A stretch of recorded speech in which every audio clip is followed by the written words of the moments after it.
आज हम बात करेंगे एड्रीनर्जिक ड्रग्स के बारे में। ये प्रमोट करते हैं हमारा सिंपैथेटिक सिस्टम। सिंपैथेटिक सिस्टम क्या है? जो हमारा फाइट एंड फ्लाइट मोड में एक्टिवेट होता है, ठीक है। और इस सिस्टम के अंदर हमारे पास 3 तरह के न्यूरोट्रांसमीटर्स होते हैं। ये न्यूरोट्रांसमीटर्स क्या करते हैं? एक न्यूरॉन से दूसरे न्यूरॉन तक सिग्नल ट्रांसफ़र करते हैं, फिर कन्वे करते हैं। तो हमारे पास है epinephrine, non epinephrine and dopamine, ठीक है। ये 3 तरह के हमारे पास न्यूरोट्रांसमीटर्स हैं। अब इन न्यूरोट्रांसमीटर्स की ट्रांसमिशन कैसे होती है, मतलब ये कैसे एक न्यूरॉन से दूसरे न्यूरॉन तक सिग्नल पहुंचाते हैं। अब हम देखते हैं, ये हमने ले लिया है हमारा प्री साइनेप्टिक न्यूरॉन, ये हमारा साइनेप्सिस यहाँ पर होगा, एंड ये है हमारा पोस्ट साइनेप्टिक न्यूरॉन। तो प्री साइनेप्टिक न्यूरॉन में क्या होता है?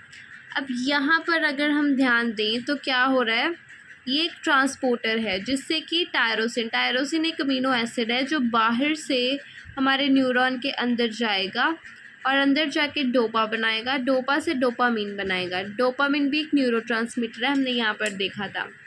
जब ये डोपामीन हमारे प्री साइनेप्टिक न्यूरॉन के अंदर साइनेप्टिक वेसिकल में जाएगा तो वहाँ पे क्या होएगा? When dopamine is stored in synaptic vesicles it convert into non adrenaline. ये नॉन एड्रेनालिन में कन्वर्ट हो जाएगा। नॉन एड्रेनालिन क्या है? हमारा न्यूरोट्रांसमीटर, इसे नॉन एपिनेफ्रिन भी कहते हैं। ये क्या होएगा? यहाँ से रिलीज़ होके यहाँ साइनेप्सिस में आ जाएगा, इस जंक्शन के बीच में आ जाएगा, pre synaptic and post synaptic के जंक्शन के बीच में, ठीक है।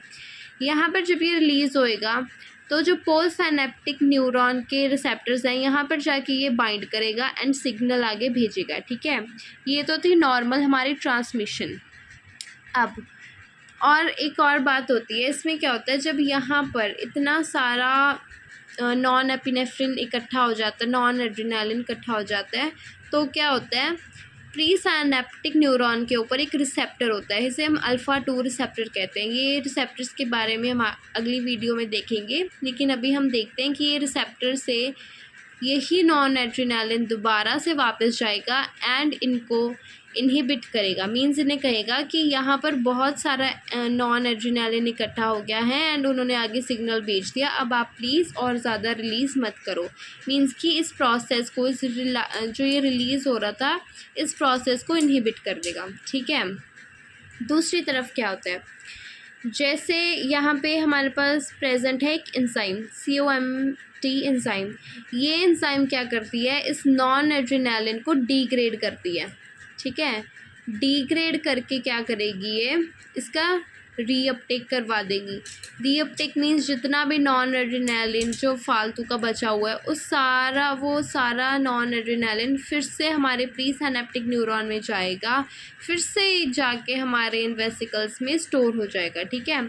स्टोर होके रहेगा, रिलीज़ तब होगा जब नेक्स्ट सिग्नल भेजना होगा, तब तक ये स्टोर होके रह जाएगा। एक तो ये काम हो गया रीअपटेक का, दूसरा है कि यहाँ मेटाबॉलिज्म में काम आएगा, ओके। एंड ये एंजाइम और क्या काम करवाती है? इसका मेटाबोलाइज करवा देती है, इसको या तोड़ देगी, ठीक है, डिग्रेड करवा देगी, या फिर ब्लड के अंदर छोड़ देगी नॉन एड्रेनालिन को। ये था यहाँ पे काम। अब after transmission of impulse non adrenaline detach from receptors. अब यहीं पर परमानेंटली स्टक थोड़ी रहेंगे रिसेप्टर्स कहते हैं नॉन एड्रेनालिन, यहाँ पर हमेशा के लिए नहीं रहेगा। जब उसने सिग्नल भेज दिया तब यहाँ से वो नॉन एड्रेनालिन डिटैच हो जाएगा, ठीक है। डिटैच होने के बाद वो 3 जगह पर जा सकता है। सबसे पहले ब्लड के अंदर एंटर हो जाएगा, या फिर दूसरा ये जो एंजाइम प्रेजेंट है इसे मेटाबोलाइज करवा देगी, या फिर तीसरा है कि इसकी रीअपटेक हो जाएगी, ठीक है।